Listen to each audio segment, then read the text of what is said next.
Yes, I can hear Bala.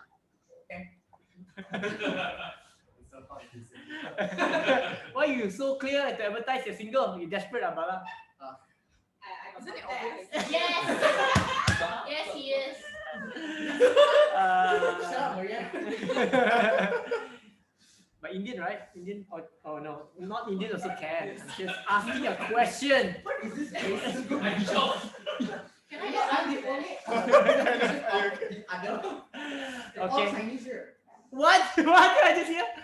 Really? What? He's playing the race That's card now racist. because he's a minority apparently. It's true, it's true. Both in Okay. Malaysia and this group is a Okay. Okay, Bala, why don't you read for us 1 to 16 since you are so pro at being single? So this is what happens if you're a minority, you get bullied. Reading the word of God is a privilege, bro. Okay, It is. Okay. Read into, throw your voice at the mic. The whole chapter. No, 1 to 16. Okay. 1 Corinthians chapter 7 verse 1. Now concerning the matters about which you wrote, it is good for a man not to have sexual relations with a woman, but because of the temptation to sexual immorality, each man should have his own wife, and each woman her own husband. The husband should give to his wife her conjugal rights, and likewise the wife to her husband. For the wife does not have authority over her own body, but the husband does. Likewise, the husband does not have authority over his own body, but the wife does. Do not deprive one another, except perhaps by agreement for a little time, that you may devote yourself to prayer, but then come together again, so that Satan may not tempt you because of the lack of such. Not as a concession, not a command, I say this. I wish that all were as I myself am, but each has his own gift from God, one of one kind and another of another. One of another. Sorry. To the unmarried and widows, I say that it is good for them to remain single as I am. But if they cannot exercise self-control, they should marry. For it is better to marry than to burn with passion. To the married, I give. To the married, I give this charge. Not I, but the Lord. The wife should not separate from her husband, but if she does, she should remain unmarried, or else be reconciled to her husband. And the husband should not divorce his wife. To the rest, I say, I, not the Lord, that if any brother has a wife who is an unbeliever, and she consents to live with him, she should not divorce her. If any woman has a husband who is an unbeliever, and he consents to live with her, she should not divorce him. For the unbelieving husband is made holy because of his wife, and the unbelieving wife is made holy because of her husband. Otherwise, your children would be unclean, but as it is, they are holy. But if the unbelieving partner separates, then be so. In such cases, the brother or sister is not enslaved. God has called you to be peace, to peace. For how do you know, wife, whether you will save your husband, or how do you know, husband, whether you will save your wife? All right. Thanks, Bala. I'll go to this later. But really, how many of you guys know people who are divorced? Like you are in a divorced family, or you know? Are you talking about me? Yeah. Okay. Not me lah. Not me. Yeah. Okay. Technically, everybody knows. Technically, everybody knows me, but let's say not me. Like someone you grew up with, a classmate or someone who's divorced. Yes. I know. Yeah. You know people. I think everybody has people in their lives or have gone through divorce themselves. This is very common nowadays. I was actually doing research on this, and I believe something that was told in the church many times, that the divorce rate in the church and outside the church is about the same. Apparently, that's not true. Really? That's not true at all. Apparently, the divorce rates in the church are marked lower, very, very much lower than it is compared to the world. And yeah, it's a good testimony for the church. But part of it is because of commands like this, right? Commands like this, all right? But when I use the word command, what comes to your mind? Ten Commandments, right? When we talk about commands, a lot of what we do in the Bible here is not commandment based. Okay, you must understand that. Straight up, even the 10 Commandments, a lot of it is you are not bound by the same 10 Commandments that Israel was bound by, because that would be known as the Sinai Covenant. Okay. All right. when we talk about this in particular, all right, so I'm going to read this part. I'm going to read it part, all right? And this part is talking about where Jesus is like, in my opinion, the only one time that Jesus is actually alluding to the fact that the Torah, the laws of God, have in them the permissive will of God. That is not part of OG plan. It's not, the law is not always all good. That you can, but you shouldn't. All right? And this actually happens in the Torah. If you read the laws of God enough, you'll realize that a lot of it is to do with permissive will. But it's something that we should explore today. All right? Something we should explore today. Now, when Jesus had finished these things, he went away from Galilee and entered the region of Judea beyond the Jordan, and large crowds followed him, and he healed them there. Pharisees came up to him and tested him by asking, "Is it lawful to divorce one's wife for any cause?" Right? He answered, "Have you not read that he who created them from the beginning made them male and female, and said, therefore, a man shall leave his father and his mother and hold fast to his wife, and the two shall become one flesh. So they are no longer two, but one flesh. What therefore God has joined together, let man not separate." They said to him, "Why then did Moses command one to give a certificate of divorce and send her away?" And this is the important part, right? He said to them, "Because of your hardness of heart, Moses allowed you to divorce your wives, but from the beginning it was not so. And I say to you, whoever divorces his wife except for sexual immorality and marries another commits adultery." And the disciples said to him, "If such is the case of a man and his wife, it is better not to marry." But he said to them, "Not everyone can receive this saying, but only to those it has been given." All right, so let's just focus on this first. Because when he talks about why then did Moses command one to give a certificate of divorce and send away? This is not Jewish tradition. This is actually found in Deuteronomy. Right? This is actually found in Deuteronomy. Very specifically, he was saying about if the woman and the man are not living harmoniously together, that the man can write her, in a sort of sense, divorce slip. In Malaysia, it's something known as Tala Tiga. Have you heard of this? The Tala Tiga laws. If you can just tell your wife to get out 3 times, you can just write her a piece of paper and give it to her, and she gets divorced. Like, in a sense, you send her away. You know this law? Right. It's a thing. If you ever wondered why Malay women are very, very submissive to their husbands, it's partially because of the very low value of women that the Muslim or Middle Eastern cultures have on their women, and also this law in particular, where the man can just tell her to leave and she leaves.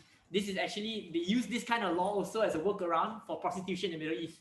You know that it's illegal, it's very, very haram to go and have adultery, but you can just marry the woman, have sex with her in the brothel, and then give her a piece of paper after that, and then you are divorced. Brain power, right? Yeah. Do you understand what I mean? So instead of them having adultery, they marry the woman for half an hour, have sex with her, and then write her a piece of paper to divorce her after that. And this is how they circumvent the laws. Big brain moves, right? It's big brain moves. It really is big brain moves. Yeah. So why Malaysia don't have one? Malaysia, because it's controlled by the Sharia. To say don't have, And every marriage is registered, so divorce should also be notified. because we are not a Muslim nation. But we have 2-caste system. We are not a Muslim The nation, Muslims right? are still under Sharia law. Correct, but we are not a Muslim nation. Yeah. We are not Muslim, but the Muslims are. Yeah. No, the temporary marriage thing is more towards Shia Islam. Yes. Ours is more Sunni Islam. Correct. Whereas in Malaysia, Sunni Islam, there was a controversy a few years back about the talak tiga, where you can actually, before this, you have to write it down and then send by paper or meet in person. Now they say, the Mufti say you can use your SMS. That's why there was a big hoo-ha a few years ago, because it made it so much easier to divorce. Yeah. So you can actually SMS the wife and like, "I don't want you no more." And you know, you can tell her to like, just like tolak her 3 times. Like you can, as long as you reject her 3 times, she's divorced. I don't have enough Malay friends. Huh? What? Tell you I don't have enough Malay friends.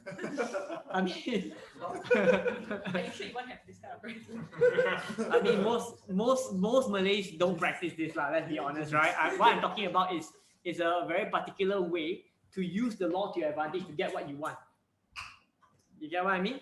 That you can use the law and you can skew the law So you can be correct to the letter of the law, but completely on the other side of the universe relative to the spirit of the law, right? The spirit of the law was given so that the women don't rebel or go against their husbands.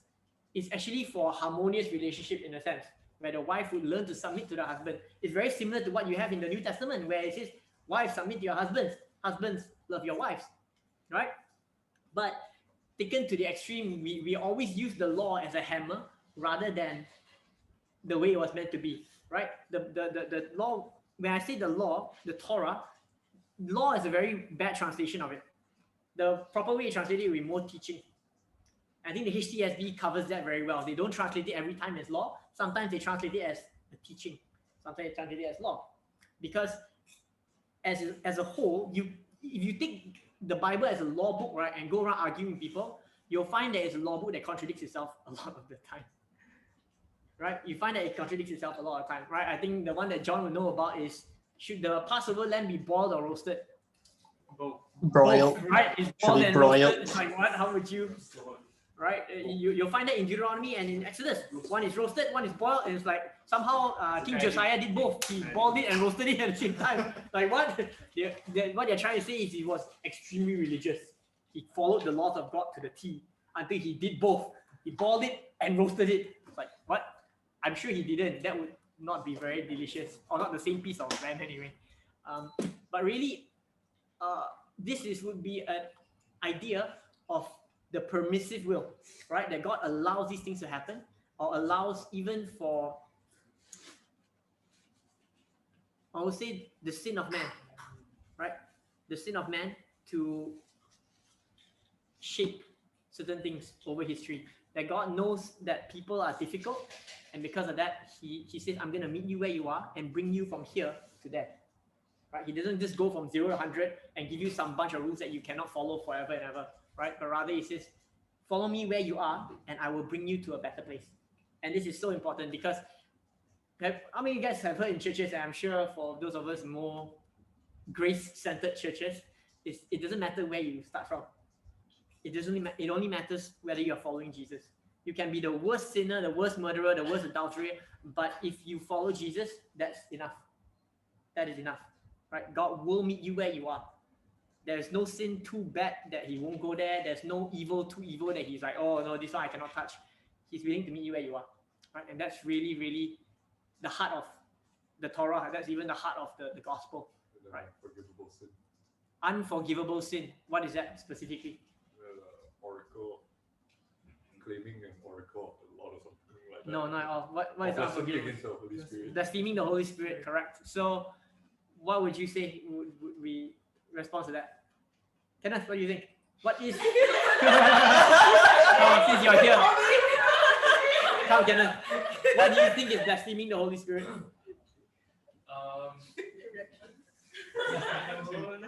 First of all, we need to see the context of like what it was written in. So the reason that Jesus says blasphemy against the Holy Spirit is because what the Pharisees were doing was attributing the works of God To the devil. Yeah. But in a bigger sense as well, what is it that causes our hearts to change?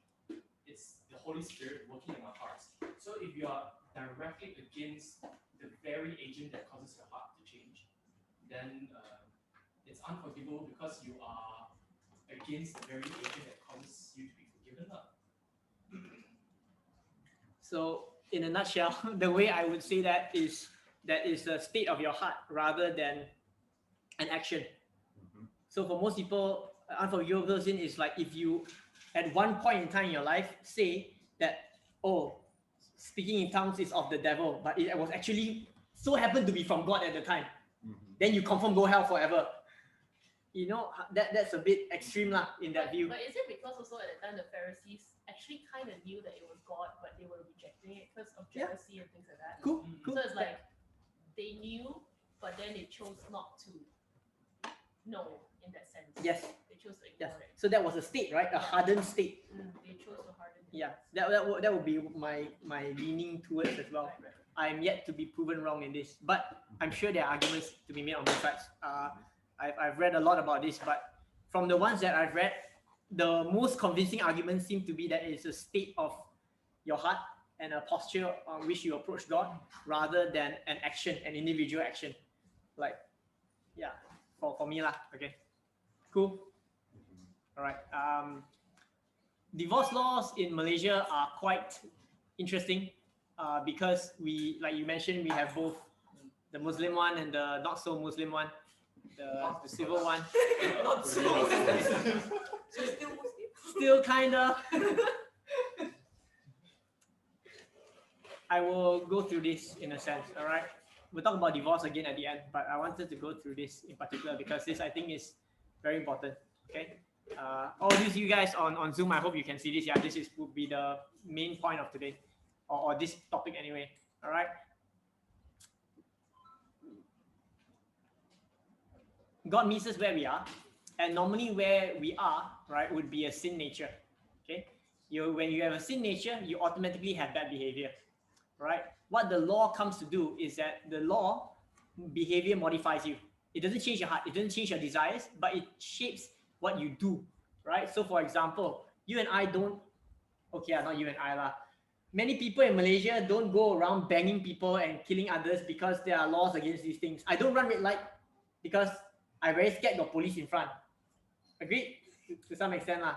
Disagree. Disagree? Oh wow, wow, So, I'm the bad one here. So the reason for you not running red light is the fear of the law, not because you want to obey that. yeah. Yes, correct. It's the fear of the law, not because I want to obey. A lot of times the traffic light, when I'm driving around at 1 a.m., You're being recorded. when I'm driving around 1 a.m., right, there's no cars and there's a red light and I still stop because I'm a little bit worried on the new installed HD camera they have at the traffic light there.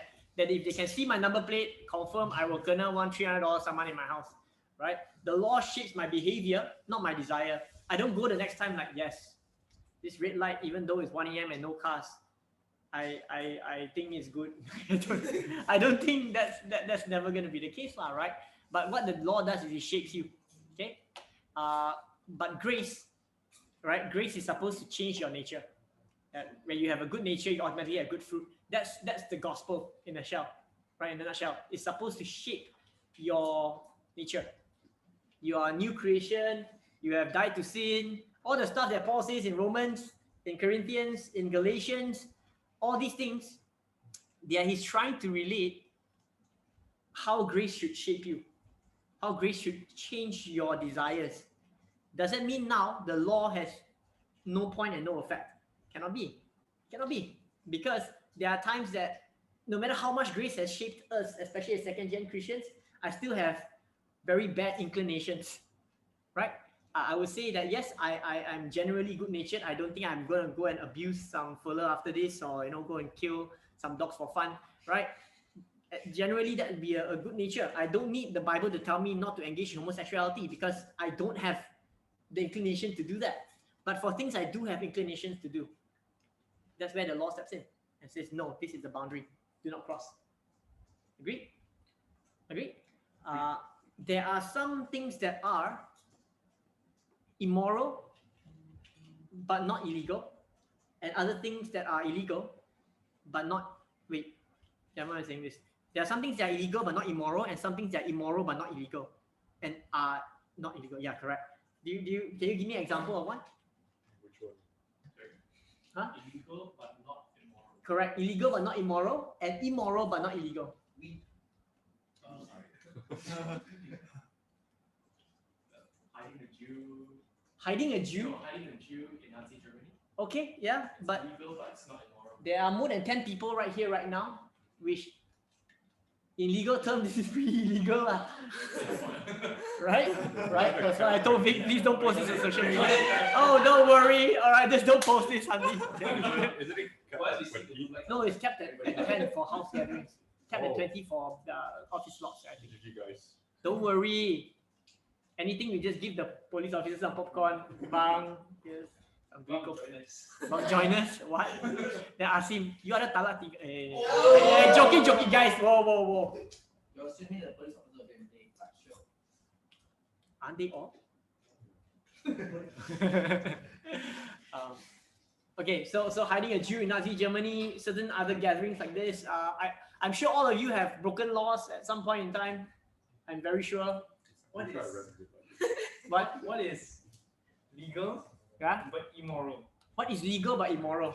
Illegal. What is legal but immoral?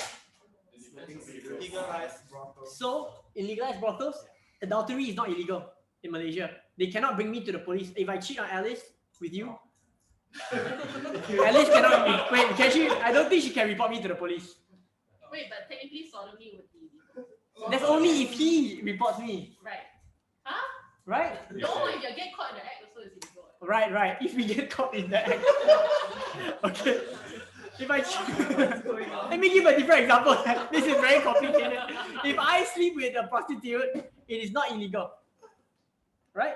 Because for her and for me, it's consensual sex. Oh. No. I don't think so. I don't think so. It is? Prostitution is. Maybe if it's not, she said that I'm giving her money for her expenses and it's not prostitution. It's just me giving her money for a date. No one can hear you. No one can hear you. Okay. So there are many things that are legal but immoral. Actually, there are many things that are legal but immoral, right? And there are many things that fall on the other side of the line. Selling meatball items. Selling.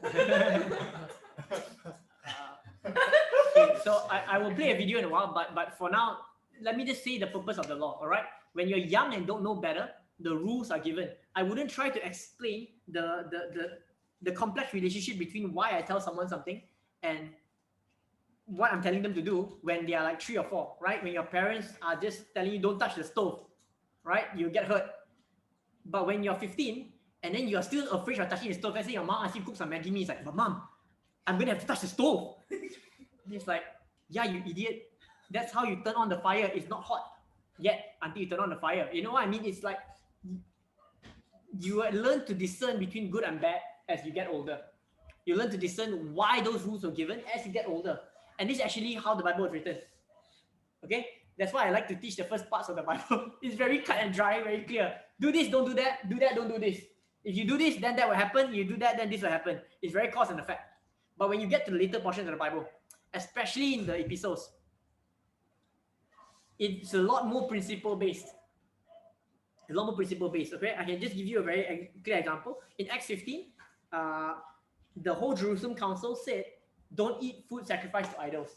Abstain from sexual immorality. Abstain from eating blood, correct? And then Paul in Corinthians, right, in the very next chapter, 1 Corinthians 8, he says that you know that food offered, that an idol is nothing. And food offered to it is nothing also. It's just nothing. There's no God but one.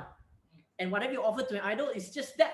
You can just eat or drink it and it doesn't matter. It doesn't hurt you. But for the sake of your brother, don't.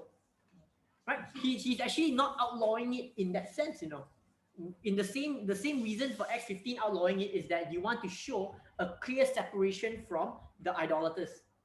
But in 1 Corinthians 8, he's like, it's fine. You want to eat, just eat lah. Nothing. It's a contradiction if you use it as a law book. All right? But if you learn to discern the reason, and Paul explains it, why would you do it? You'll do it for the sake of the brother who is or who came from a very paganistic background where eating food offered to idols will be like, am I worshipping Zeus if I eat this food? And it's a problem for him. And so he learns to discern. I don't want to hurt this guy's conscience by making him think that I am worshipping Zeus and God and Yahweh at the same time. I want to cause a clear separation in my allegiances. All right? And so you learn to differentiate the principles and the reasons for it. Okay? Cool. All good? Okay, so I'm going to play a video. I hope that everyone on Zoom can hear this. Yeah, please let me know if cannot. Yeah.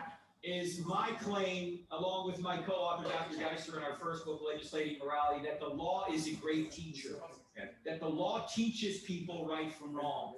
Many people think whatever is legal is moral and whatever is illegal is immoral. I'll just give you a few examples. 150 years ago,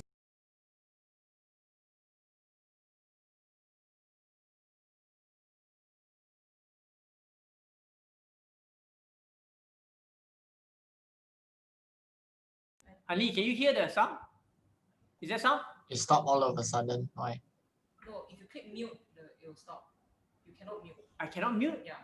Really? Yes. It got cut. Okay. So I cannot mute, yeah? Yeah. Really? Parliament, whatever is illegal is immoral. I'll just give you a few examples. 150 years ago, we went to war over slavery, right? And a lot of people rationalize slavery because it was legal. Well, it's legal, it must be moral. How many people today do you know think slavery in this country anyway is moral? Nobody. Now, are we more religious now or less religious now than we were 150 years ago? We're less. What's the difference?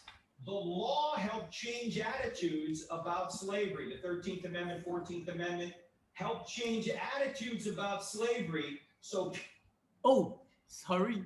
it is my claim those people thought abortion was immoral because Back it was up. staged by judicial fiat. Justice were all in place in this true Back. and right. I'll make sure in this regard.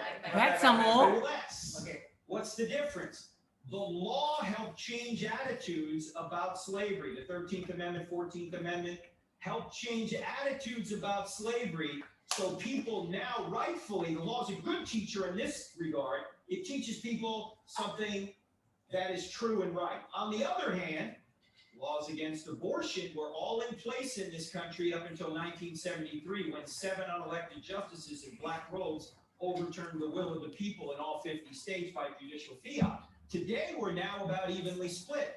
What changed? The law changed. Prior to 73, most people thought abortion was immoral because it was illegal and vice versa. Today, we're about evenly split because the law has given people an excuse. Well, if it's legal, it must be moral. We're doing the same thing with no-fault divorce, which has led to same-sex marriage. We're trying to legalize marijuana, which is just going to create more trouble for us because it's going to teach people, why, there's nothing wrong with it. So do you understand what he's saying? Legalize marijuana. No, that's not what he means. If it's legal, it's moral. The law is a good teacher. Yeah. That's completely the opposite of what he said. that Okay, the law, he did say it. no, but the laws over time shape what people think Yeah. is moral and immoral. The laws over time shape what people think as moral and immoral. Okay, so whatever land you're in, if you subscribe to their law, you're gonna start thinking that whatever is in the law is moral and whatever is not, like the outlaw, is immoral, right? So we have no problems with homosexuality being a bad thing in the past because it was both outlawed in the land and culturally we all said it was bad, correct? But US laws have since changed and that impacts the whole world culturally. Agreed? It impacts the whole world culturally. The very clear case of this would be, like I mentioned just now, adultery. Adultery doesn't just mean married people sleeping around, but it also includes people who are not married sleeping around. And you know there's a ton of that going on, right? There's a ton of that going on in Malaysia.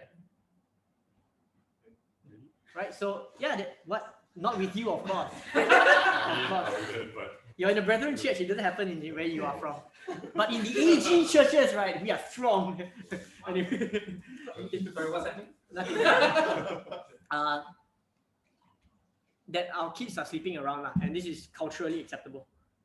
I remember back in uni. America. Huh? Thanks, America. Thanks, America. Thanks, America, but not just America, right? It's also to do with the laws here to some extent, right? We have politicians sleeping around, and it's not a big deal, right? We do. Yes, we do. We do. Okay, I guess I don't look into stuff like this. I don't look into things like this. Which one? But we do. What we do. We do have people sleeping around. I'm not sitting around. We, Sleeping all around. sleeping not around. Right. So when you read the Bible, right, and you look at it in terms of the front to back thing, even though Leviticus is hard to read because it's boring in a narrative sense, it's actually very clear cut. Very do this, don't do that. Very, in a narrative sense, it is straight. Very clear cut. What he wants you to do, what he don't want you to do. When it gets to the other portions, right, when you go to the Gospels, a very fair question would be why Jesus don't follow Sabbath rules. And it's like, but the definition of what is work is very different for different people. And the rabbis try to standardize it, And so people who follow this rabbi will say, oh, this is work. And another person will say that is work. And you have different ideas on what the law means, different interpretations of the law.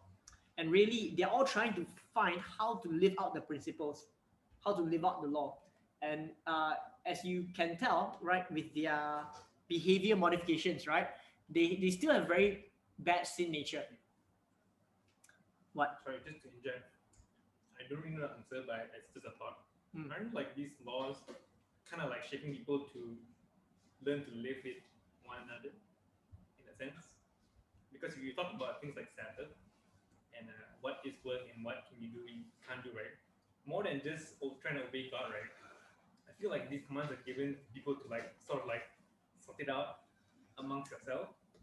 It's more of like a communal thing. Live together, figure it out as a community. Also worship God. Am I making sense? Yeah. Yeah, it is. It is. But what it can again become is people using it to hammer another person for not being religious enough, for not honoring God enough. You see that very often in Malaysia with certain muftis or whatever that say like, oh, how can this fella touch dog? You know, like I want to kill all Chinese or something like that, right? They have a lot of these weird things going on. I think the most recent one that I heard was, what was it? There was another very weird one, like something about Jaya Grocer closing their non-halal section, right? This one everybody knows about like what, the alcohol section. Yeah, and they closed down the whole section. They closed down the whole section, and it was like, but if you all don't want, then don't go lah. Exactly. It's highlighted that not allowed. Don't go there. Yeah, but why he did it? This guy actually has no problem with alcohol and all that one. He walks by 99 Speed Mart. 99 Speed Mart has a freaking like fridge with beer inside there. I'm sure. Takkan lah, I throw like the apple cider on him, then he melt, right? It's not like that one. Not inshallah. Huh? No inshallah. No, inshallah, 99 you don't have? Most 99 stores inshallah don't sell alcohol. Because they can grab that. What? Are you When serious? Chinese New Year, There's only they a do few they promotion, do. then he had a problem with the promotion. There's only Oh. a few that they do. Oh my god. Haram is the majority Malay Muslim. Yeah. Wow, I never knew that. I never knew that. Please, please. I mean, I live there, so. Okay, I never knew that. Thanks for When telling you me, go Sean. Jaya Grocer buy expensive. But now they shut it down also? Come PJ. Yeah, exactly. All Jaya Grocers. Right. So this is where things get a bit weird lah. Because to me that guy doesn't mind one. But what he's trying to do is he's trying to be a paragon of Islam law to show that he has quote unquote good behavior and you all should listen to him. And if you all don't, it's because you're bad Muslims and all going to hell. Correct. He's trying to infer that, no. And so regardless of how bad the nature of these guys are, as long as they have good behavior, they have the right to scold someone else. And this was the world that Jesus came into. This is what the Pharisees, when you talk about Pharisees, these are what they are, right? They use the law as hammers, as something to hammer other people, right? And yeah, I mean, don't be that lah. in a nutshell. When you talk about sin nature, I have to first define sin. Okay, I have to first define sin. The definition of sin is to miss the mark. Okay? When you shoot an arrow and there's a bullseye and you miss it entirely, it's not to the left of the bullseye, not to the right of the bullseye, because they'll call it different things, not to the top, up, to the down. If you completely miss the mark, they will say sin. Right? The Cantonese version would be like sin cue, right? When you're playing pool, right? It's to miscue. Really, is to miscue. You miss the mark. Sorry, teach me some Cantonese. No, we'll talk about it later. Not like you care, so you heard the term before, right? Yeah, they talk sin cue, you missed the cue, right? You missed the ball. Just say pronounce it bad. Whoa. I cannot deny these things. You missed My the mark on Cantonese your pronunciation. I missed the mark of the pronunciation. It's true. Yes. Say it correctly for me. Pronounce it. He doesn't know how to say it, but he knows that I'm wrong. I just know it's wrong because every time when I go there, I hear people say the exact same word. Yes. It's the idea is there, right? I don't go to these places enough to know how they say it properly. Okay. Sorry. Okay. The mark to hit. That means if there's a mark, right? What is the mark to hit? It's in Genesis 1. All right. To be fruitful and multiply and fill the earth and subdue it. Right. That is the mark. That is the purpose of man. When you miss that mark, you sin. So to have a sin nature is to have a nature that misses this mark entirely. That means your natural inclination is not to be fruitful and multiply and fill the earth subdue it. Your inclination is something else. And anything else other than this would be to miss the mark. All right? Original man did not have a sin nature, but a good nature. I actually put here, before I changed it, a God nature. And that's true. Right? I don't know if it's heresy or not. Kind of heresy. but I think if you are image of God, you actually do have a God nature. In a sense, okay, let me say it like this, that God's nature is good and your yeah. Correct. Is this how you define it? Alright? That's why I, in the end, chose to put good. but it wouldn't be wrong, it wouldn't be absolutely wrong to say you have a God nature. Because God's nature is good and he wants to bless and he's he's good lah, right? And to have his image is to be good. Alright? Cool. Is it all good? Alright, so I'm gonna move on. Alright. Wow, this sounds very small. I don't know why, so I hope you all can see. Alright. Sin natured or God natured. This is for me to parallel the Old Testament with later 1 Corinthians, alright? But Israel is called out as pagans and the law is given to them. Okay, the law is given to them. So if you look at my handy dandy chart just now, that this is where they have bad nature but good behavior, right? In the wilderness their travels, right? And you can see that they fall many times and they are still very bad people generally. They're still a bunch of pagans, right? That's why the first thing they did, even after receiving the 10 Commandments, haven't received yet, but as Moses up on the mountain, they go and make a golden calf and worship it. Their nature is that of pagans, right? And as they go through the wilderness travels and God is testing them, and God says specifically, I'm going to bring you through here to test you, you can see that their nature is not changed. Anything but. In fact, not even is their nature not changed, but their behavior is not good. They don't pass any of the tests. But God, in his grace and loving kindness, eventually brings them to the promised land. Okay? He brings them to the promised land. And this is because he knows that the older generation have passed away. And now it's the new generation. And the new generation, somehow, right, their behavior is good, but their nature is better. They seem to trust God. They seem to want to follow him. All right? But eventually, the sin nature prevails and the cycle starts again. Right? You see this happen when Nebuchadnezzar exiles them. You see it happen when the Assyrians exile them. You see this happen even in Jerusalem when Rome takes control. They are technically still in quote-unquote exile, even in Jerusalem. But yeah, everything is revolving around God's grace and loving kindness. That's why he still calls people out. But the circuit breaker to this eventually is Jesus, where he comes out and he gives people a new nature, right? Where extraordinary grace seems to bypass this whole thing. Okay, I'll share you a story of one of our mutual friends. John and I know him. His family, when he came to the Lord, don't try to guess. All right, his family, when he first came to the Lord, the parents were both very bad natured, in the sense like the mom always go backward, the father always angry, will verbally abuse the family and stuff. But when they both came to the Lord, the father stopped smoking, stopped cussing, stopped all the bad stuff, and just produced good fruit and good behavior. He just stopped all these things cold turkey. There wasn't like, I need to eat some nicotine gum or anything. He just stopped this cold turkey. But the mom is struggling with this. So she still cusses from time to time, still verbally abuses people from time to time, still gets angry and says things she shouldn't from time to time. And she uses the law then and talks about it with the children and husband. It's like, this is not something that I can deal with alone. I need help. And this is where the definitions and the boundaries of the law help shape what she thinks as good and bad. And if you and I, as Christians, right, we need help with this, understand that this is what the church community is for. This is what the whole Bible thing is for, right? That you cannot do this alone. And if you don't have people reflecting to you what you should be, what you can be, and to support you in that change, ultimately the sin nature will prevail. Right? You need a community around you, and this is true for everybody here. And I hope that all of you are in cell groups and good churches, or people you have trust with, right? You have trust with, that you can say, I have bad fruit and I have a bad nature sometimes, and I need you guys to help me with this. And you guys help me with this. And it's true for me as well. All right. That's why I have my wife to scold me all the time. All right. Rules and law cannot change nature, only modify behavior. Over time, people learn to understand and enjoy the fruits of the laws, or they grow to hate it. right? It's one or the other, all right? And I extend this to eternity. I extend this over to eternity.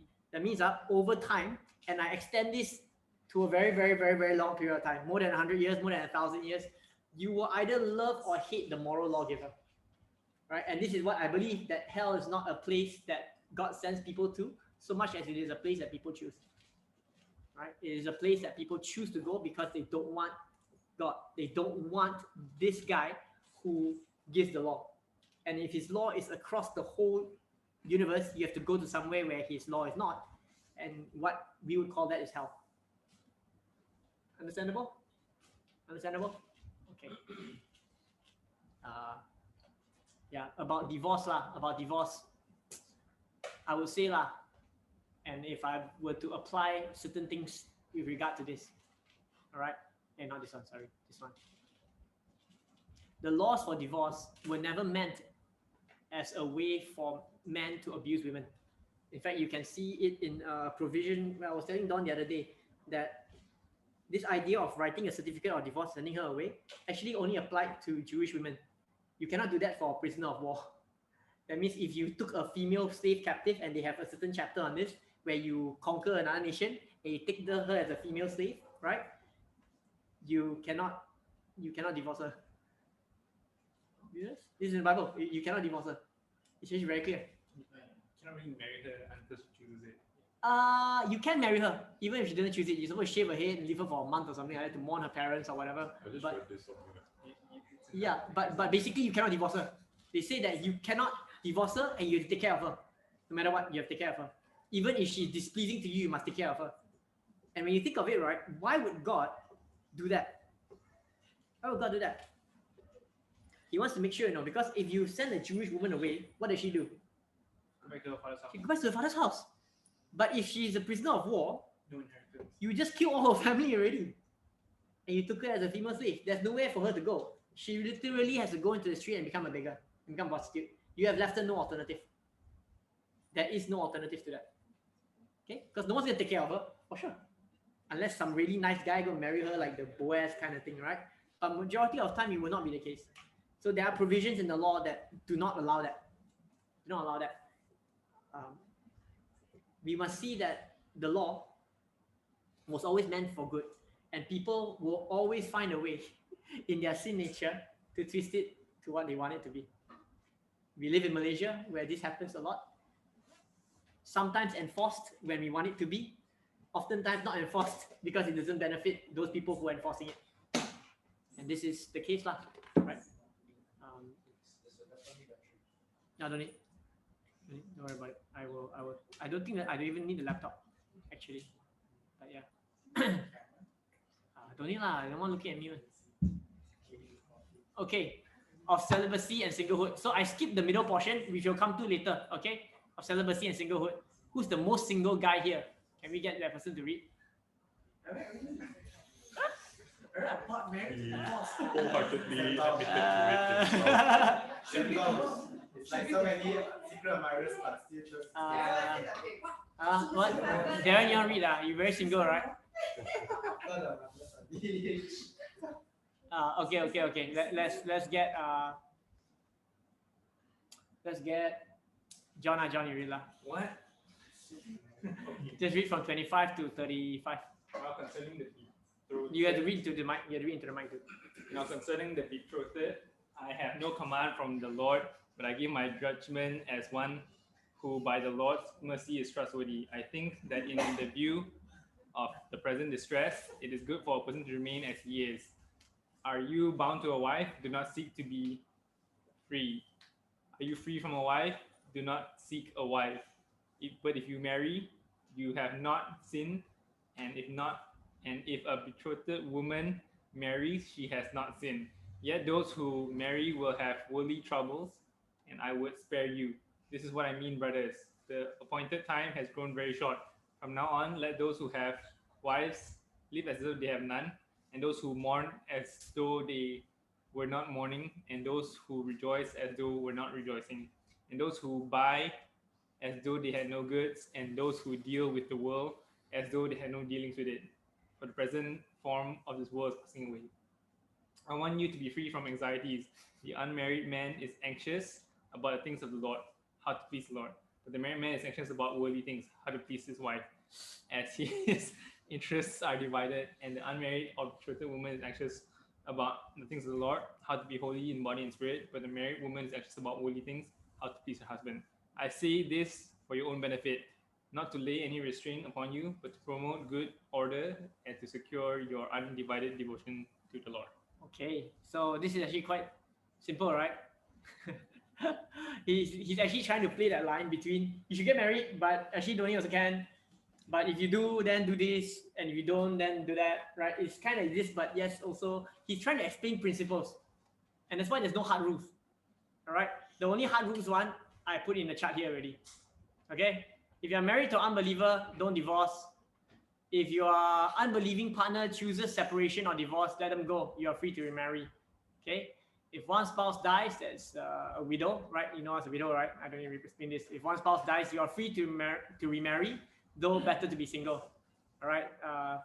The other ways you can stay free to remarry another believer. This one also is free to marry another believer. Okay. It's interesting.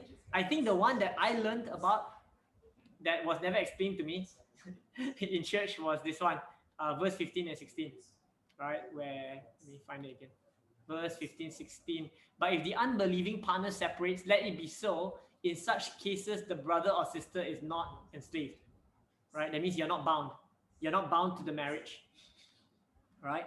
Last time, Dawn asked me, after I married her mom, right? She asked me, hey, so actually, my mom, she got married to you. Isn't that wrong? Because Jesus said don't get divorced, except for sexual morality, right? And her husband, to tell you the full story of it, not really full but the truncated story, it will be that Don's dad found another woman, and now he has another family somewhere else. And so he wanted a divorce, and Alice was like, let's give this 6 months, and they gave it 6 months, and in that 6 months, he wasn't staying here. If I'm not mistaken, he was staying with the other woman in another house, and they eventually got a divorce. In that time, she was, and this is what she told me, I didn't know her back then, right? She said she was praying for the marriage, praying that God will restore, praying that God will save the marriage, praying for the coming back together of the marriage, all right? But that did not happen. And I'm not saying that it cannot happen, because there's another story from our church. I cannot name the person, but somebody that is in our church today has a very different experience, where the wife was supposedly praying for God to save their marriage, and this other man who was sleeping with another woman at the time and staying with her basically woke up with nightmares and fears every night that he will die. Serious. Like he woke up at the same time every morning at 5 a.m, like with cold sweat, and with a voice like telling him, go back to your wife, what are you doing? And this happened for every night for like a year and a half or something. Yeah. It lasted for a year and a half. Yeah, it lasted for a year and a half. This guy is insane, man. After the first night, like, okay. Yeah. So he's very, very scared, very fearful, and the wife tells it as a testimony on some Christmas harvest events. Right? Yeah, but it happened, right? It happened, and God saved their marriage. I don't know why God didn't save Don's dad's marriage. Maybe because God don't love her as much as he loved the other family. But maybe it was God's plan that I am better in every. Should I remind you this is all recorded? Oh, thanks, honey. But I would say that a lot of this is principles. But what Jesus says is a very clear understanding of don't divorce except for sexual morality, right? There are very clear commandments and then provisions after that. As I mentioned at the start of this study, that God makes provisions for people's sin. And sorry, my camera on the laptop cut already, so you just have to look at the screen. We have to understand that the main point of this is that this is a provision. Okay? This is a provision. Where is it? 14, 15, 16. So this is a provision. Let it be so. In such cases, the brother sister is not enslaved. It's not as if, right, you are supposed to go looking for this. But it is the case that you can seek to be remarried. Okay? Cool. A lot of the 10 commandments, right, are very clear. and then people's interpretations are not. That's why you see all the other laws in the Torah are more explanation and expounding the Ten Commandments, right? And then they bring it back together and say, in the end, it's really just about a few laws. It's really just about loving your neighbor. And I'll show you, right? This is where I want to prove it. 1 Timothy 1, 5-10, the aim of our charge is love that issues from a pure heart and good conscience and a sincere faith. Certain persons, by swerving from these, have wandered into vain discussion, desiring to be teachers of the law without understanding what they are saying or the things about which they make confident assertions. Now we know the law is good if one uses it lawfully. And as I mentioned just now, I gave many examples of it not being used lawfully. Understanding that the law is not laid down for the just, but for the lawless and disobedient, for the ungodly and sinners, for the unholy and profane, for those who strike. The word strike here means kill. For those who kill their father and mothers, for murderers, for the sexually immoral, for men who practice homosexuality, enslavers, basically people who catch people and make them to slaves, liars, perjurers, and whatever else is contrary to sound doctrine. Note that what he's saying here is that the law is for bad people. Yeah, verse 15, he goes on to say he's the worst sinner. Right. Yeah. Basically, it's like, He says everyone, and I'm the worst. And I'm the worst. Correct. Or I was the worst lah. he didn't say wrong. He did. I'm pretty sure he Read did. full chapter. Yeah, later. It's not the point of this. It's not the point of this, right? But know that the more broken you are, the more sin nature you have, the more laws you need. You understand this? The more broken you are, the more inclination you have to sin, the more laws you need. Okay? I'll give you an example. In 1 Corinthians, the laws that he gives are different from the laws that he gives in relation to the Galatians and Ephesians. What he calls bad fruit is different in Corinthians and different in Ephesians. There are certain commonalities, sexually immorality and stuff like that, but it's different because different people are broken in different ways, right? I was watching a sermon and this guy gave an example like this. He said that if you were to leave a house with a very good kid, right? And this kid, his only inclination was to climb the stairs, and sometimes he'll fall down. What would you tell that kid when you leave the house? Don't climb stairs, correct? No, you tell him don't climb stairs, right? Then don't climb stairs. Right, but if this kid had the inclination to burn down to burn things down, what will you tell him? Go outside. Don't start fire. You tell him don't start fire. While I'm gone, don't start fires. So the number of laws and the kind of laws that are given are always in relation to your brokenness, right? He sets the boundaries according to where you would be inclined to break it on. All right, and so in the New Testament, that's why certain things he said like it's wrong here, but he didn't mention it there. It's wrong there, but he didn't mention it here, right? Why? Because different people are broken in different ways, and that's the same for even our culture today, right? The laws in the New Testament, you cannot just say like this is how and how such in Leviticus, but not so and so today, because different people are broken in different ways, right? Different people are broken in different ways. But for us to realize what is God's nature, what does God want us to be, what are the fruits that God wants us to produce? This is the whole thing of the Bible. What is the mark that God wants us to hit? What is the purpose of humanity? And all these laws were supposed to bring us back to that, the purpose of humanity, to living your best life now. What? But it's true. It's to live your best life now according to God. For the whole law is fulfilled in one word: you shall love your neighbor as yourself. And then verse 16, I say to you, walk by the Spirit and you will not gratify the desires of the flesh. This is talking about the sin nature and the spiritual nature, the good nature.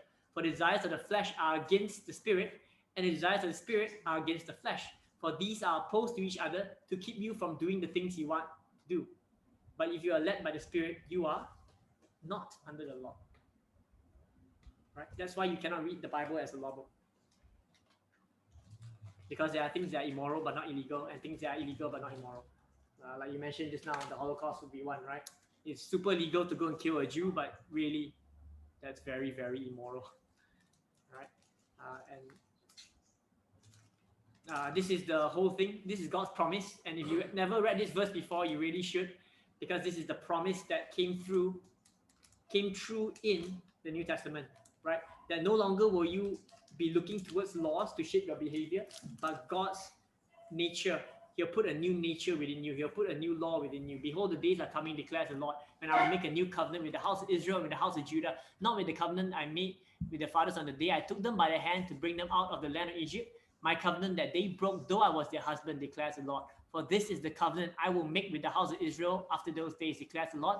I'll put my law within them. I'll write it on their hearts. I will be their God, and they shall be my people. No longer shall each one teach his neighbor and his brother, saying, Know the Lord, for they shall all know me, from the least to the greatest, declares the Lord. For I will forgive them their iniquity and will remember their sin no more. We have this wonderful Bible study, but this will end one day, because there will be no need for me to talk about this. If you want, you just go to ask Jesus. You won't be. I'll be looking forward to the day there's no more debates on predestination. No, really, this is a real. Or we can just go. The day will happen when it's predestined to love. Oh, wow. This is I thought you were going to say, but that place already exists. It's called CRC. Also kind of true. Also kind of true. There are no debates because they are always right. But now we are released from the law, having died to that which held us captive, so that we serve in the new way of the Spirit, not in the old way of the written code. So, when Jesus is saying the stuff he says in Matthew, right? This is talking about a person who, right, has a very good nature. You would not even think of doing this. You would not even think of writing a certificate of divorce and sending your wife away, or even holding this over her head and saying that if you don't please me, you don't do what I want, I'm going to send you away, you're going to be a prostitute. You go home. Someone with a good nature would not do that, right? And at the beginning, this was always the plan, for humans to have a good nature, for humans to have a, in a sense, a divine nature, a spiritual nature. Okay? Now,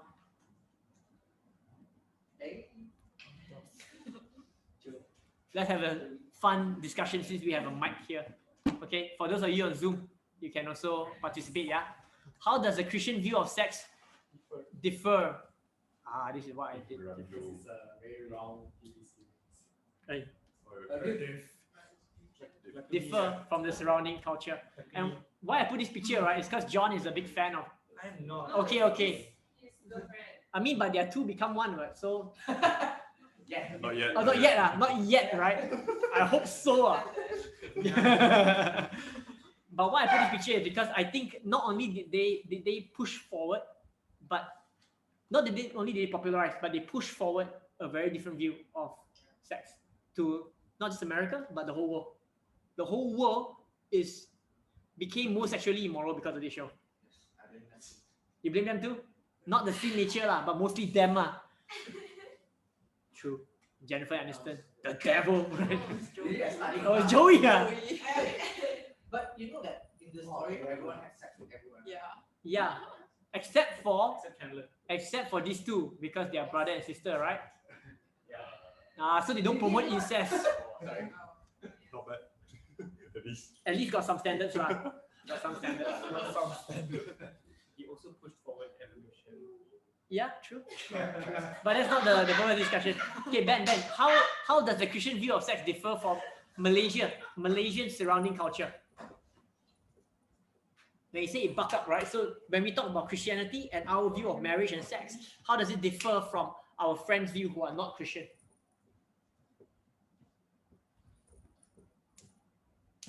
I don't know. Do you guys have conversations like this with your friends? Because I I don't. can testify because my co-workers talk about hiring prostitutes all the time. So Hiring prostitutes. all the time. Yeah. Sex is another thing they do. Another side. You talk louder. You are not a Christian or religious. It's you basically if you don't do anything else in your day, all you have is work and then you go home, right? What are you gonna do with that time if you don't believe in God, right? All you care about is money, getting drunk, having sex, and partying. That kind of drug probably, right? And so people live for these things, and for us who sort of have a moral compass, we live differently. And sex is no different for us. I think because a lot of people say we are like good boy, good girl, we don't think about these things. But the reality is that I think we as Christians should have a very high view of what sex is, is the first command, be fruitful and multiply. Yeah, the first command and the command for us, right? And the moment we take it as just something to do, right, or just an appetite to fill, it's when we degrade the sense of what sex is. And so to me, when I talk to people who like, hey John, why don't you just have attitude or whatever, I'm like, It's bro. it's not because like I'm Christian or like I'm a good boy or whatever. It's that if you believe in the Bible, it shapes you and how you make decisions. You have a high view of what sex is, and there's a purpose to it. Also, consequentially, sex equals children. If you don't have contraceptives back then, sex always equals children, and so the command is to be fruitful and multiply. And the way that you do that is sex, right? But if you try to manipulate, you are playing God, yeah. And then you define what's good and then or not good. And I think that when people corrupt that and degrade sex, it differs a lot from what values we have. So since you brought up contraceptives, right? Do you think contraceptives are playing God? Like, are you No. playing God when you use contraceptives? No, but like again, it's like an intention thing. Your heart, like you want to live without consequences. and Okay. You don't want to get AIDS, so obviously you're gonna have protection. Right. And all that stuff, right? It all plays into the Let's get a girl's answer because I want to know how the girls handle this. I know for guys we have a very like flippant view of sex and it's like just higher positive, but for girls, how do you think this differs? Also on the topic, right? What are contraceptives within marriage? Sorry, what? Within marriage itself. I think it's fine in terms of So you see, birth control. Yeah, so that means your argument falls apart already actually. yeah. Right? No, but I'm not against contraceptives. Yeah, I know. But you should have brought it up because thank you for asking. No, Yeah, but go on. the thing is that if the purpose of sex would just be fruitful and multiply, then why do you need marriage? Okay. Just have sex, have children. Yeah, so actually my argument for that is more of the consequence of sex Yeah. is more often than not children, which Yeah, people yeah. don't want to deal with. But Yeah. let's just say if you want to do it, then why do you need marriage? Just have sex, have children, be done with it, no need marriage. True. Yeah, true. I think that's where America is right now. Yeah. So let's just keep to this, right? I want to hear some girls answer this. So Carlene, Marianne, what do you think about this? Stacey doesn't exist here. Yeah, Stacey is fine. Stacey is cold. No, Sam she just wants it. She just wants it. Marianne, what do you think this is? I think for the girls, we are the ones that I know who are not Christians. Depends on their upbringing. So some of them, or depends on their personality as well. Some of them feel a bit icky with like sleeping with people because it feels very vulnerable and very like germy and like, I don't know, maybe that's me, like you know, it's like STD, germy and like Okay. yeah, like and then boys are generally not the cleanest. I think that personally though. just saying. Just We'll saying. move on. I think that personally. I mean, Is that you or you're quoting them? That's what I get from my friends. Look at how clean Mala is today. So If fresh. he shaves, it'll be cleaner. Yeah, go on. But that aside, I think that's why maybe they don't talk about sleeping around as freely lah. Most of my friends is because they will want a bit of commitment, but they will still be open to the idea of sex before marriage. It's just they are more careful about it, maybe. The ones that I associate with, at least. Right. But there are some who like very good people. no lah, the ones who are friend lah, the ones who are colleagues, then okay lor, then they'll say I go on holiday, then I met this hot dude, and then we slept, and then that's it. Like they talk about it like that also lah, got lah. Oh. Yeah. Wow. But got also lah. Need that Since number. the ones who are more like English speaking, more Western minded, they don't mind. Yeah. Okay. Probably because they watch Friends, right? They did no lah. I think it's just upbringing. It's just Upbringing. upbringing and maybe friends. Wow. Yeah. Yeah. Kalin, what do you think? Like for your colleagues or people that you've met? Monash must have really bad stories. Monash? No lah, Monash, they're all really study one lah. Stories I have. We never hear before. Yeah, not in Sunway lah. Sunway Confessions page has amazing stories, dude. Monash Monash all is is like once in a while, exam once in a stress. Dissing other schools. Yeah, dissing other schools. Like we are the greatest. Their first year exam is like my pre-U, the test. Wow, so nerdy. Yeah, we're very nerdy, really. But Kali, what do you think? What do you think of this? I mean, I know people who like sleep around. It's just more of a social thing more than anything. So it's like, oh, if you're in a relationship, you sleep around. I know friends of people like that. Right. Okay. Dawn was telling me just now that she has a friend who's telling her that she can try and lose her virginity at 18. It's like, what? It's weird. It's a goal. It's like a... But actually, it's not just American media. Like Korean media is very into that as well. Korean media? Yeah. So they talk about losing virginity. Like Cannot be. I thought Koreans, they're quite like... no, not anymore lah. Yeah. What is you guys Do tell, watching? Sam. Do tell, since you know. Oh, enemy. What, ever no one? Why Sean also no one? Is that why you dye your hair, Sean? Oh yeah. F-boy. Oh yeah. It's on you, ah.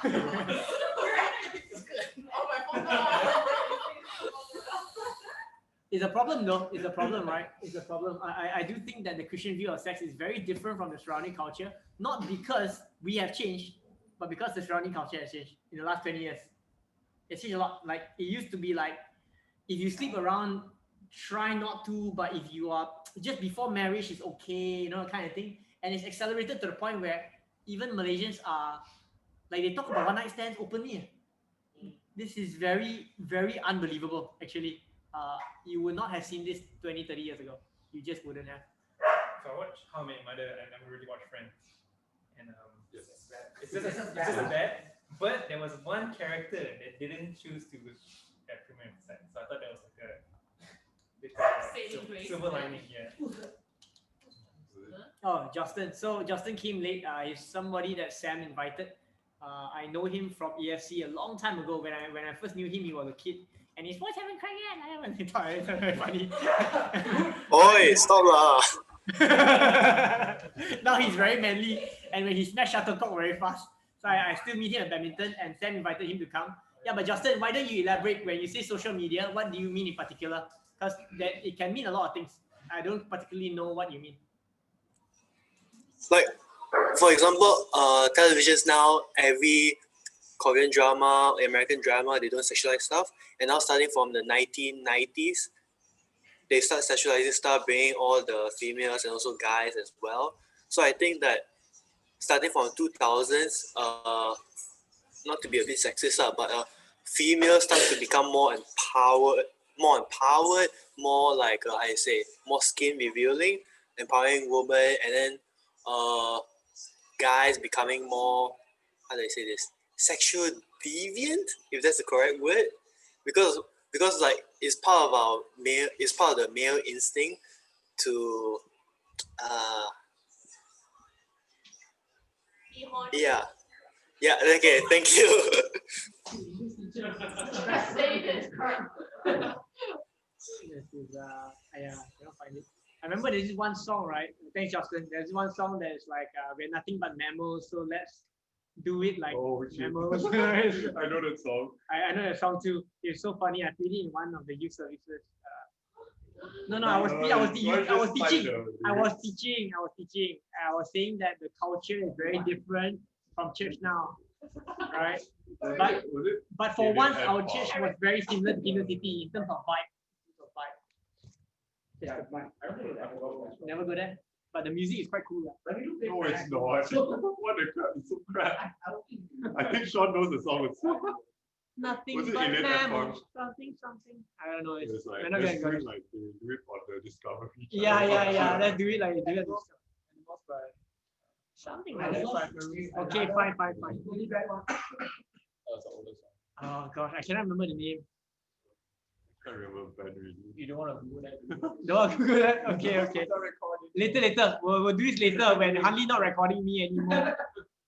I wanted to show actually the full one of this, the full chapter of this, because I did mention something about the bad stuff, right? So he was he was defining what is bad fruit, right? Sexual immorality, impurity, sensuality, idolatry. He's saying so many things, right, in relation to Galatia, right? And he was saying the fruit of the spirit is love, joy, peace, patience, kindness, goodness, faithfulness, gentleness, self-control. Yes, that's no law. Okay. I want to ask a question. I'll ask a question. Since it's commanded in the Old Testament and in the New not to lie, right? Could you lie to save a life? Let's say you were in like Nazi Germany last time and they came in, a bunch of Jews came in and they're hiding under the floorboards, right? And then the army came by and they said, so and so, are there people hiding here? Would it be moral? It would definitely be illegal to lie, right? But would it be moral to lie or immoral to lie? Immoral to lie. Immoral to lie. So, That means you would rather tell the Nazi guards that there's a bunch of Jews hiding down there Or it's and an they must die. immoral, but it's a lesser immoral. Lesser immoral. I don't know how to do it. I mean, we have did it. Right, yeah, that's a very good point. I was going to bring that up later. But So, would you lie or would you, like, I'll put it like, lying is as a lesser bad outcome or something. Okay, I'm just in that. Basically, I'm saying is there's different levels of sin in a sense, or at least different levels of consequence. Different levels of consequence associated with a different each sin. if I had a camera, right? Yeah. Jesus here. Sorry, okay, Victor, what do you think? What do you think? No, I think last time you mentioned before, like you said, it all boils down to the principle behind what the thing you do. Like it all boils down to the principle. So if you're doing it for a greater good, then I think that is some sort of a justification for that act. Although outright it might not seem like it's lawful, but because the principle behind that, why it was done, it can be justified. Yep. Relying on the consequences, whether you want to live with the consequence of you lying to the person and knowing that you get killed for lying, or you kill more people underneath you and you're hiding and you save yourself. Yep. David told Jonathan to lie to King Saul, saying he went home, but actually he ran away. Yeah. Yeah, it's true. It's true. Even Jesus said to Pilate also, they are guilty of a greater sin or something. Something along the line. Have you guys seen this? So I think it's Romans 13. Yeah, I'm right. Even First Peter 2 also got. Let me find. I think. So this is the one that is quite interesting, right? Let me try to find the Bible Hub one, because the very people, right? The very people that were saying submit to authorities and governing authorities and stuff were the same people who were not submitting to authority, right? The same people, if I'm not mistaken, right? Everyone must submit itself to governing authorities. There's no authority except it from God. Let me see. There are other parts, and I think First Peter, all kings and authorities. Wait. Submit yourself. The Lord said. No, this to every human institution. So you would think that he's telling you to follow the law, right? But actually, they are all breaking the law by not worshiping Caesar at the time. They're all breaking the law. I think the moment that Christianity was declared separate from Judaism, it was illegal already, and it would be illegal to follow this guy called Jesus, right? But they're all breaking the law, and they tell people to submit to the authorities. And I can tell you, a lot of Christians like to hide other Christians. And there are a lot of Christians who also like hiding Jews. There's a lot of Christians that like all throughout history. But always the principle was to save life. Like you mentioned in the Bible, there will be some Rahab, David and Jonathan, but multiple instances of this happening. I think the very famous one in Nazi Germany would be Corrie ten Boom. This name should be familiar to you because this guy is a hero to a lot of people. I won't talk about him, but basically, he saved a lot of lives by essentially lying, and hiding a bunch of people. If you ever watch Schindler's List, it'd be someone in the similar, like saving that many lives, right? And at the same time, this Corrie ten Boom was eventually executed for helping them, if I'm not mistaken. Correct? Can you remember this? Yeah, so this guy and his wife and family were either jailed or executed for helping the Jewish people. Corey survived. Corey survived. Then his wife was the one. Right. Yeah, Corey's the girl. Corey's the girl. So the parents were the ones who were jailed for life, and eventually they just died in jail. But interestingly, yeah, I'll tell you that they are considered heroes in Israel today. If you go to their museums and all that, they have Corey ten Boom's like prayers and memorabilia from that era. And I will say that not every law is moral and not every. Would it apply here then when Jesus told the Pharisees, like, I desire mercy and not sacrifice? He told them to kind of think about it. Because it was in the context of like tithing, was it? Or was it like giving money to their parents? It was in context with some kind of Jewish law, I remember. Okay, Matthew 9:13. But go and learn what this means. I desire mercy, not sacrifice, for I have not come to call. It's about fasting? Right. Interesting. I would think it applies all throughout the Bible. I would think it applies all throughout the Bible. But I'm not going to say in this particular instance because I don't know. Where is this? 9:13, is it? Go and learn what it means. Oh, right. It's to do with who he hangs out with. Not even to do with fasting. It's to do with who he hangs out with. He reclined at a table. Behold, many tax collectors and sinners were reclining with him. And when the Pharisees saw this, he said to them, "Why is your teacher eating with tax collectors and sinners?" He had it said, "Those who are well have no need of physician, but go and learn what this means. I desire mercy, not sacrifice." So the key term here is mercy. That you go and call the people who need help. Right. Later, only about fasting, I would consider this a separate thing. Does it apply there? This is not so much like the legalistic. Yeah. Defense of the law. Very, very much so. So on what you're talking about, the bigger aspect of it is a lot of the Pharisees and all that very scared of touching people who are unclean. All right, and we don't know where they've been or whatever. But Jesus never. He seemed to not care. He just go and like, oh, you have leprosy. I touch you, you get healed and stuff like that. So he's displaying it in a sense, but also he was the only one who can display it. He was the only one that can display it. You must understand that if the Pharisees touch a guy with leprosy, the guy with leprosy don't get cured. No, they get leprosy. It's not the same. That the rules that the Pharisees are following were actually the ones in the Torah, that they are supposed to get them out of the camp and to social distance from them in a sense, right? But yeah, I would not think so. I would not think so that this principle applies here. But yeah.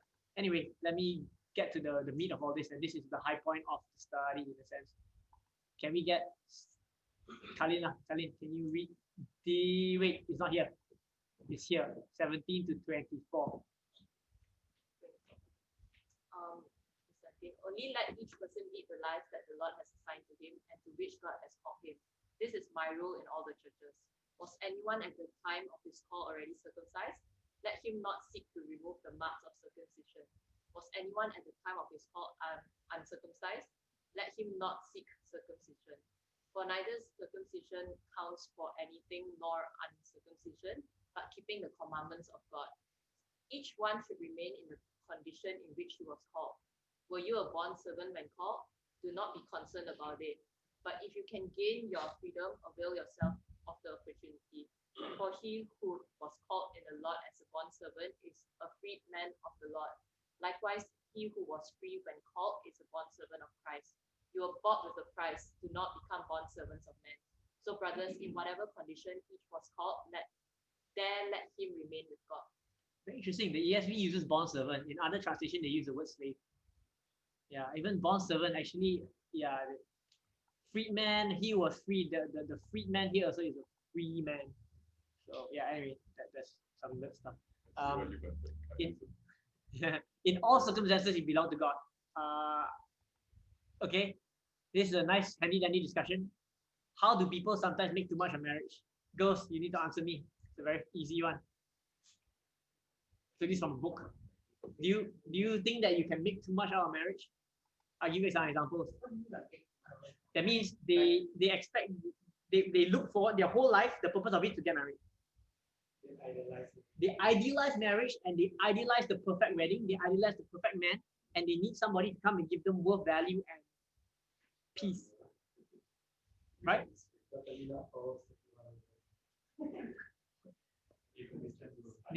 So I know many people like this. They normally end up in divorce. Is when you need to find somebody to make you whole, it doesn't work out for the best because no human can play that part. Agreed? No human can play that part. You know that, Sam? No human. Okay. Just saying. All right. Now, Sam, how can you honor God in your singlehood?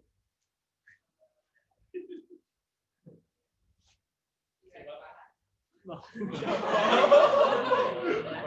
When he's not around, why you shoot people who are not around? Not cool, Sam.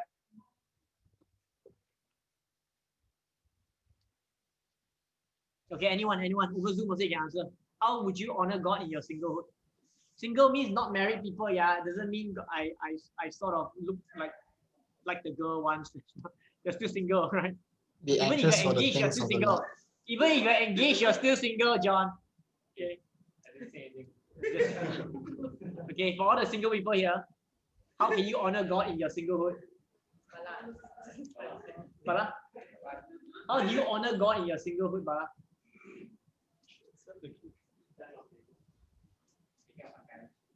Parents. Live life to the fullest and be the best version. Wow, slow self-centered one. As in, like, don't let because I don't have another half, and it's like my life should be complete kind of thing. Like, still explore and be the best you are. Like, go and ask God, like, what you have for me in this life. Don't feel like, oh, I'm not married, I don't have a partner. Serve God. Fulfill God's purpose. Yep. Exactly that. So full-time I was church. gonna say that. But you can do that while married, right? No, but then as Paul said, you are distracted with only things like how to please your wife. And like so full time in church. What if I get married but I don't care about how to please my wife? Then you're not honoring your relationship. Yes, I'm pleasing God. See how lah. So I'll give you an example. Right? We have somebody in church, his name is Patrick Young. He'll tell me that I think that I don't want to get married because I want to take care of my mom and I want to serve God full time. Exactly what you said. And so he does. And he's been single for a long time. He said, until my mom passed away, I won't have time to date or get married. And I was like, wow, this guy, insane. At the same time, I go the other full extreme. And I tell you another story of someone that Sam and I know. His name is A.G. Mandai. He's an evangelist from Japan. All right. When he came into our school act and he told us the story of his father. His father was a full-time evangelist serving the Lord, but he got married and obviously had a kid. But he was out of town. He was away from the home for about 10 months out of a year. His wife eventually left him and married a pastor in a church that he founded in the same city. Yeah, but the mom. One day when the mom came and told his father, "I'm leaving you for this guy," the father just went like, "Oh, okay," and that was the end of that. His story goes on to say that his father just went evangelizing like nothing ever happened. It was not a problem. And the mom, I guess, took care of him for a while, and then he went to stay with his dad for a while, and his dad's around or something like that.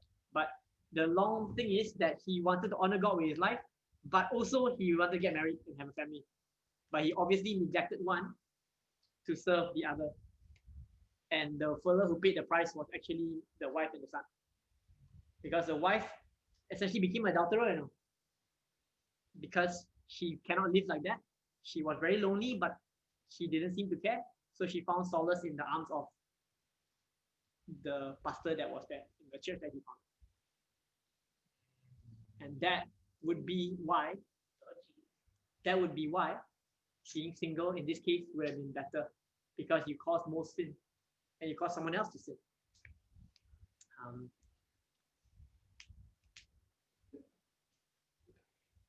We want to be people who honor the Lord with our time, with our resources, with our money. But once you get married, the married man seems to be concerned about quote unquote things of the world. And I'm very lucky in the sense that Alice is fine with me doing a lot of church stuff. She was praying that, oh God, I want to serve you, but I don't know how. Help, send me someone that serves you so that I can serve you. And that was the prayer. And I was like, here I am. Let's do this. And then I just threw the ring from like 5 feet away and just landed on hand like got you. It's like Pokeball like that. Take note. Correct. Throwing Pokeballs at people. Correct then. Especially you're playing based on the worship team, you got higher trajectory. Just bring 10 and just throw a whole police.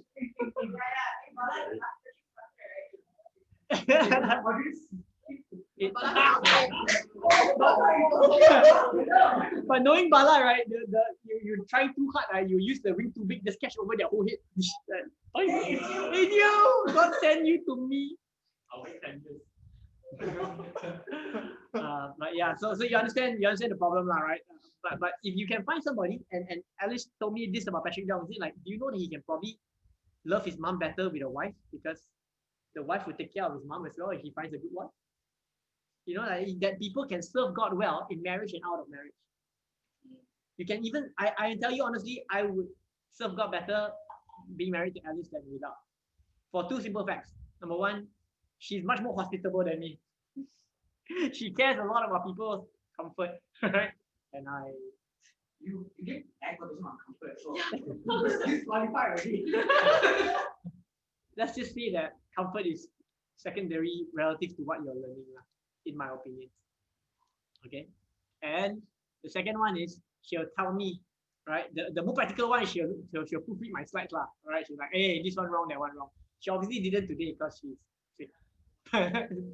Right? But another way is she'll tell me like, oh, this person is needing some help. This person has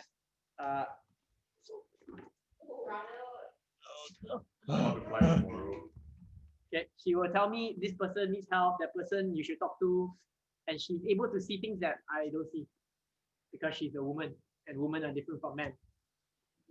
Indeed, I'm careless by nature, careless, but she's a lot more inclined towards people. For example, right, I think the most recent one was that someone passed away and they asked her to go for the wake. And I was like, no, I die already before I go. And she's like, how can you say that? Like, but the fella's dead.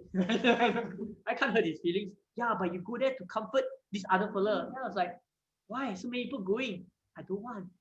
She said like, no, you must. Is it? Yeah. Then I went. Right? That was the end of that conversation. She's a lot more people inclined, and I think she helped me understand people a bit better. You know, it's a woman thing. I'm more inclined to say what you are saying. Yeah.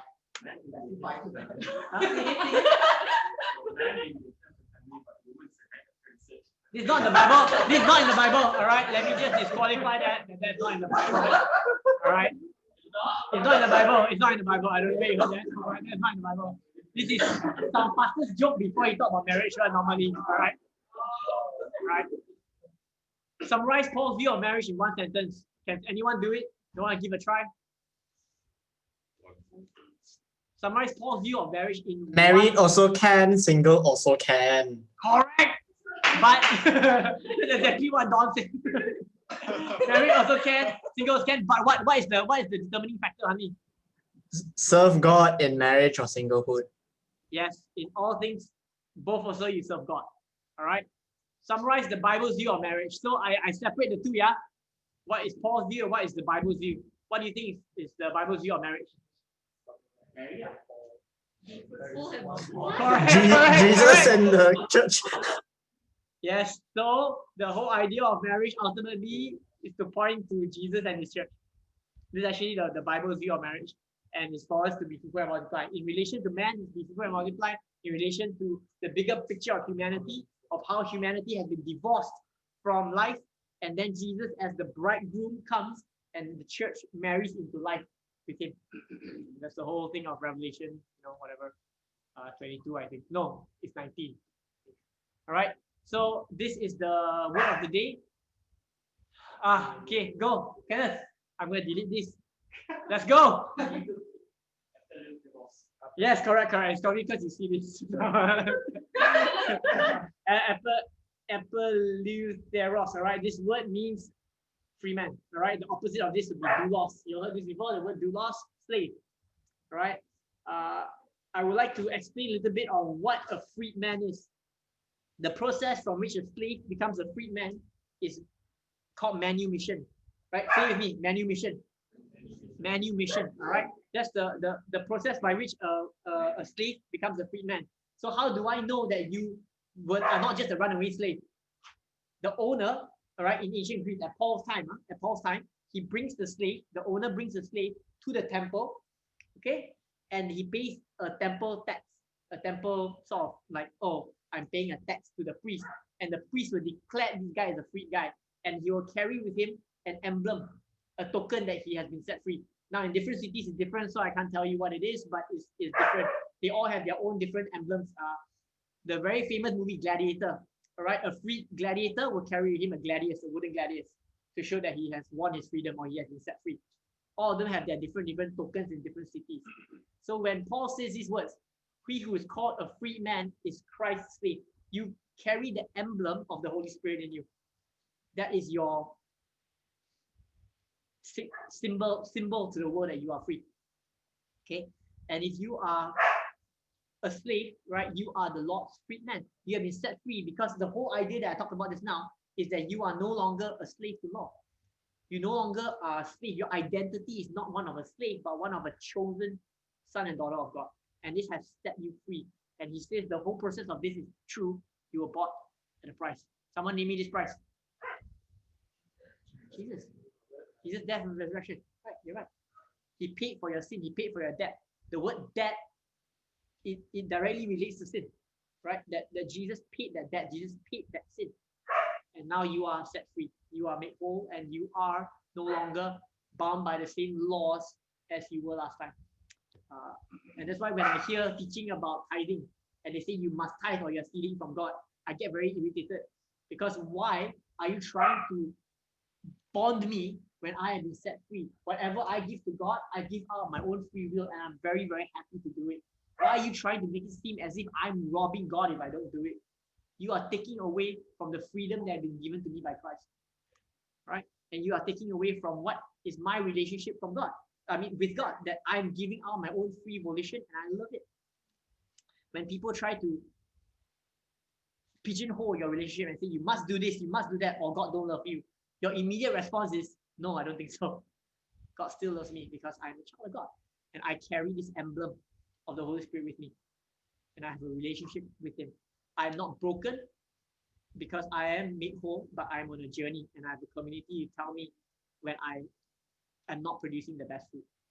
This is the whole idea of the gospel, that you were bought at a price. And so you are now free to produce good fruit. You are now free to produce good fruit. Not the other way around. You know that you must produce good fruit and then only God loves you. But God loves you, you're bought at a price, and now you're free to produce good fruit. This is the whole upside down kingdom thing. Yeah, that's in a sense, the gospel story. Cool. Any questions? Otherwise, y'all can do what y'all came here to do, which is to eat and fellowship. Oh, you finished? Yeah. Oh, cool. Anyone? Zoom? You got any questions? If not, I will close. He's talking about the one where I take ring and throw at people's fingers in the altar. All right. So if not, I will just close with a prayer. Thank you all for coming. And Father God, we just want to pray for your peace to be upon all these single people. Help them find good partners that they can serve God in their marriage and serve God even in their singlehood. Help them not to be preoccupied, always thinking about who is God going to send me, but in their singlehood to know that God will send them something good and someone good. But Lord, for now, you have given them the amazing gift of celibacy. And Lord, you are the one who ordains their life. You are the one that orchestrates their life. And in all things, in every way, that you are the one who gives us peace. You are the one that gives us hope. And you are the one who gives us identity and freedom. Him who the Son sets free is free indeed. And Lord, we want to set these young people free from the culture that is around them, the culture that drives them to mindless and immoral sex. We want to set them free from the culture that tells them that they need to get married or they are not whole. We want to set them free from any form of self-doubt that they have worth and value. And Lord, just pray right now for your peace and your Holy Spirit to set ablaze in them once again, that Lord, they will carry the emblem that they are the freedmen of Christ, that they are Jesus people everywhere they go and in everything that they do. That Lord, they would attract another Jesus person towards them, and maybe perhaps they will be fruitful and multiply in the literal sense. In Jesus' name we pray. Amen. Cool. Okay, thanks, Zoom people. Are you guys cool? Sorry, my laptop ran out of battery, so I cannot say bye to you all the traditional way. Huh? Oh, hey, no one turn on camera once, PM. Hey, only Johnson. Hey, Johnson, is it you? Oh, yeah, last one. You baited. Anyway, thanks for coming. I'll see you guys another time. Hey, turn on camera, Justin. Haven't seen you before. On cam. Huh? Justin comes to LCG? Really? Where? Don't have lah.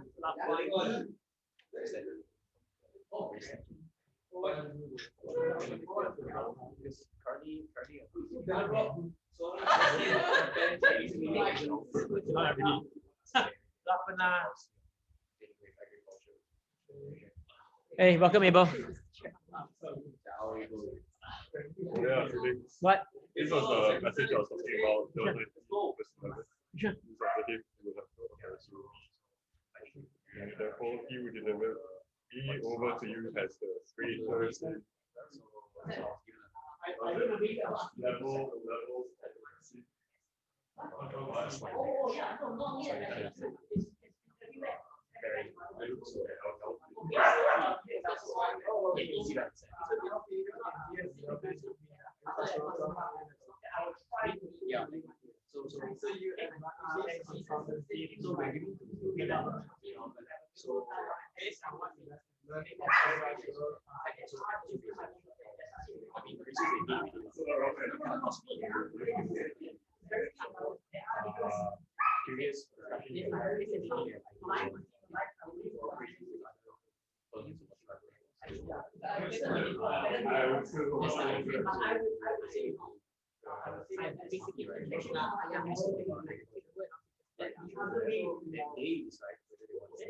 Oh, it's Bala. I thought it's Felix who's talking to him.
Tell him she's busy talking to Khalid.